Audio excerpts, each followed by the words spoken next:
नमस्कार प्रिय दर्शकों, हाजिर हूँ आज ज्योतिष का एक सूत्र लेकर। नाम है काहल योग।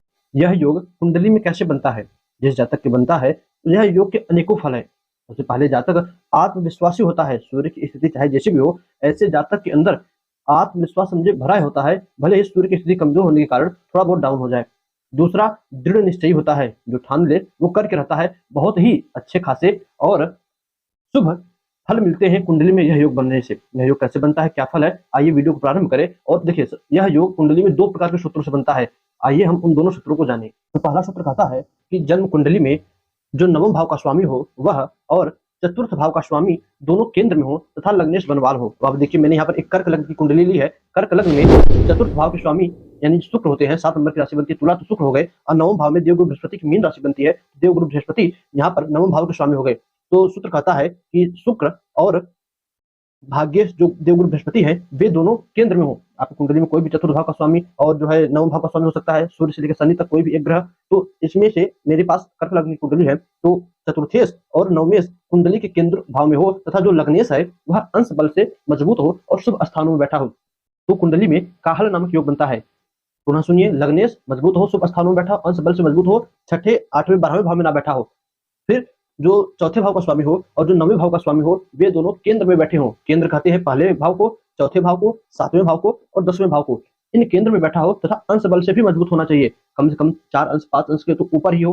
फिर उसको भले उपाय करके आप और मजबूत कर लो, किंतु पूरी मानिए युवावस्था का हो, 10 अंश के ऊपर और 20 अंश के नीचे, 10 से लेकर 20 अंश के बीच का लग्न हो, लग्नेश हो, तब ऐसी स्थिति में काहल नामक योग बनता है। यह पहला सूत्र था। बात करें दूसरे सूत्र की, तो दूसरा सूत्र भी यही कहता है जन्म कुंडली में कि चौथे भाव का स्वामी जो है, अब चाहे अपने नीच राशि में बैठे, चाहे उच्च राशि में बैठे, चाहे स्व राशि में बैठे, कहीं पर भी बैठे, यदि दसम भाव का जो स्वामी है उसके साथ युति करके या उसके द्वारा देखा जाता हो, तब भी कुंडली में काहल नाम योग बनता है। इसमें जो है लग्न के स्वामी की कोई प्रधानता नहीं है। जो दूसरा सूत्र है उसमें लग्नेश मजबूत हो ना हो उससे कोई मतलब नहीं, किंतु चतुर्थ भाव का स्वामी, जो चौथे भाव का स्वामी है, अब देखिए बार बार चतुर्थ भाव की बात हो रही है तो अवश्य यह जातक सुखित होगा, क्योंकि चतुर्थ भाव से मकान, जमीन, जायदाद, वाहन इत्यादि का सुख देखा जाता है। तो चतुर्थ भाव का स्वामी है, चाहे नीच में बैठे, चाहे उच्च में बैठे, चाहे स्वराशि में बैठे, यदि दसम भाव के स्वामी के साथ बैठा हो, दसम भाव के स्वामी की दृष्टि पड़े, तो ऐसा जातक अपने कर्म पे विश्वास रखता है, अत्यधिक मेहनत करता है और अपनी मेहनत के ही कारण समस्त सुखों को पाता है।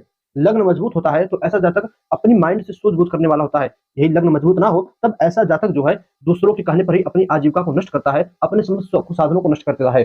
दर्शकों, यह योग चंगेज खान की कुंडली में बना था। कैसे बना था? यही चतुर्थ भाव का स्वामी दसम भाव के स्वामी के साथ युति करके कुंडली के तीसरे भाव में बैठा था। कुंडली के तीसरे भाव में बैठा था, तो ऐसा जातक जो है चंगेज खान कैसा था? बड़ा ही पराक्रमी था।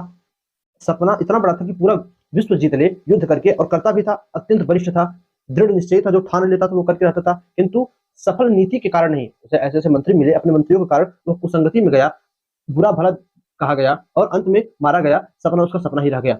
इसलिए लग्न को प्रधान रखा गया। लग्न यदि मजबूत हो, लग्न अच्छा हो, लग्न पर शुभ ग्रहों की दृष्टि हो, साथ ही साथ नव भाव के स्वामी की यदि दृष्टि पड़ जाए, साथ में बैठ जाए, तो ऐसा जातक आस्तिक विचारों वाला, देवी देवताओं को मानने वाला होता है। भाई योग है, अपना काम योग तो करेगा ही, किंतु ऐसा जातक यदि शुभ बुद्धि वाला, सुलक्षणों वाला हो जाए तो फिर पूछना ही क्या, भगवान की कृपा दृष्टि रहती है। साथ ही साथ ऐसे जातक को जनता से भी सपोर्ट मिलता है।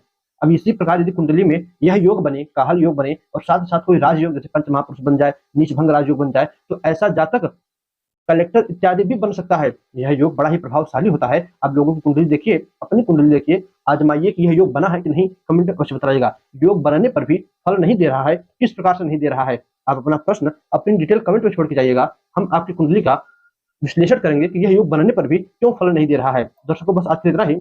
यह योग कैसा था कमेंट में बताकर जाइएगा। जा दीजिए, पुनः से मुलाकात होगी किसी नई वीडियो में नए टॉपिक के साथ। तब तक के लिए नमस्कार।